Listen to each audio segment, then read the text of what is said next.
ನಮಸ್ತೆ ಕರುನಾಡು, ನಾನು ನಿಮ್ಮ ಪ್ರೀತಿಯ ಕನ್ನಡದ ಹುಡುಗಿ. ನಾನು ನಮ್ಮಮ್ಮ ಬೆಳಗ್ಗೆ ಹೋಗಿ ಆಂಜನೇಯ ದೇವಸ್ಥಾನಕ್ಕೆ ಹೋಗಿ ದರ್ಶನ ಮಾಡಿಕೊಂಡು, ಅದು ಶನಿವಾರ ಆಗಿತ್ತು ಅಂತ ಹೋಗಿದ್ವಿ. ಅದಾದಮೇಲೆ ನಮ್ಮಮ್ಮ ನನಗೆ ಅಂತ ತಿಂಡಿ ಪುಳಿಯೋಗರೆ ಮಾಡಿದರು. ಅದಾದ ನಂತರ ನಾವು ಹೋಗಿದ್ದೆ ಬ್ಯಾಗ್ ತರೋಕ್ಕೆ ಅಂದ್ಬಿಟ್ಟು, ನನಗಲ್ಲ ನಮ್ಮ ಮಮ್ಮಿ ಫ್ರೆಂಡ್ ಮಕ್ಳಿಗಂತೆ ಅವ್ರಿಗೆ ಬ್ಯಾಗ್ ತರೋಕ್ಕೆ ಅಂತ ಹೋಗಿದ್ವಿ. ಅಲ್ಲಿ ಬ್ಯಾಗೆಲ್ಲ ತುಂಬ ಚೆನ್ನಾಗಿತ್ತು. ಆ ಕಂಪ್ನಿ ನಮ್ಮನೆ ಹತ್ರನೇ ಇರೋದು. ಅದಾದಮೇಲೆ ಬ್ಯಾಗೆಲ್ಲ ನೋಡಿಕೊಂಡು ವಾಪಸ್ ಕೆಳಗಡೆ ಬಂದ್ವಿ, ಗ್ರೌಂಡ್ ಫ್ಲೋರ್ಗೆ ಲಿಫ್ಟಲ್ಲಿ.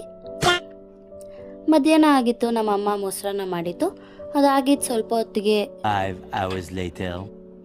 ನಾನು ಆಚೆ ನಿಂತ್ಕೊಂಡಿದ್ದೆ. ಅಲ್ಲಿ ಪ್ರೆಸಿಡೆನ್ಸಿ ಯೂನಿವರ್ಸಿಟಿ ಬಸ್ಸೆಲ್ಲ ಹೋಗ್ತಿತ್ತು, ವ್ಯಾನ್ ಹಿಂದಿಂದನೇ ಹೋಗ್ತಿತ್ತು, ಅದಕ್ಕೆ ವಿಡಿಯೋ ಮಾಡಿದೆ. ಅದಾದಮೇಲೆ ನಮ್ಮಪ್ಪ ಮಸಾಲೆ ಪುರಿ ತಂದುಕೊಟ್ಟಿದ್ರು ನನಗೆ, ನಮ್ಮಮ್ಮಂಗೆ, ನಮ್ಮಪ್ಪಂಗೆ 3 ಜನಕ್ಕೂ ತಂದ್ಕೊಂಡಿದ್ರು.